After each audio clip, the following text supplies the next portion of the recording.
Hai guys, Assalamualaikum warahmatullahi wabarakatuh. Kembali lagi bersama aku, Eka Permatasari yang biasa dipanggil Eka. Aku bakal membahas dua materi. Yang pertama, mengenai perbedaan antara atribut dan organisasi komputer.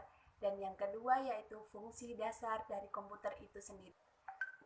Dan gak usah panjang lebar, mari aku bakal jelasin materi tersebut. Ini dia.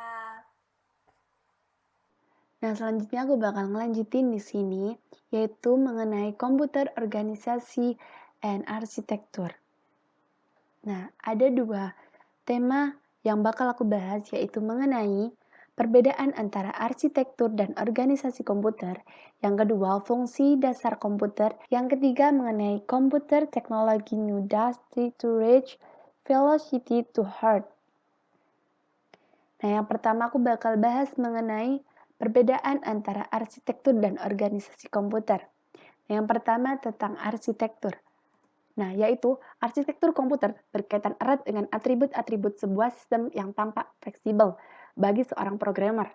Yang kedua, mencakup teknologi hardware, perangkat antarmuka, sistem memori, dan sinyal-sinyal kontrol. Dan yang kedua tentang komputer organisasi, yaitu organisasi komputer berkaitan erat dengan unit-unit operasional dan internet koneksinya yang merealisasikan spesifikasi arsitektur. Dan kedua, mencakup set instruksi aritmatika yang digunakan teknik pengelamatan dan mekanisme input dan output. Nah, itu dia perbedaannya antara arsitektur dan komputer organisasi. Dan yang kedua tentang 4 fungsi dasar komputer itu sendiri.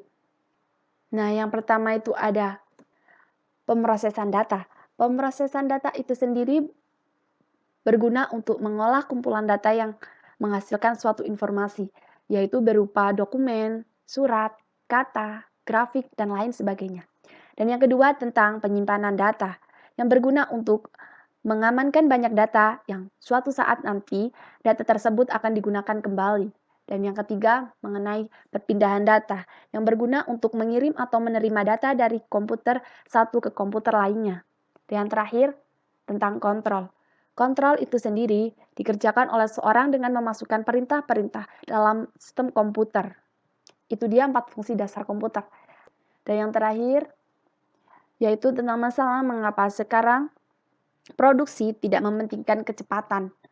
Alasannya itu dikarenakan jika kita mementingkan kecepatan akan berakibat fatal karena akan mengakibatkan kepanasan dan proses pendinginannya itu cukup lama. Maka dari itu sebuah produk tidak mementingkan kecepatan prosesornya.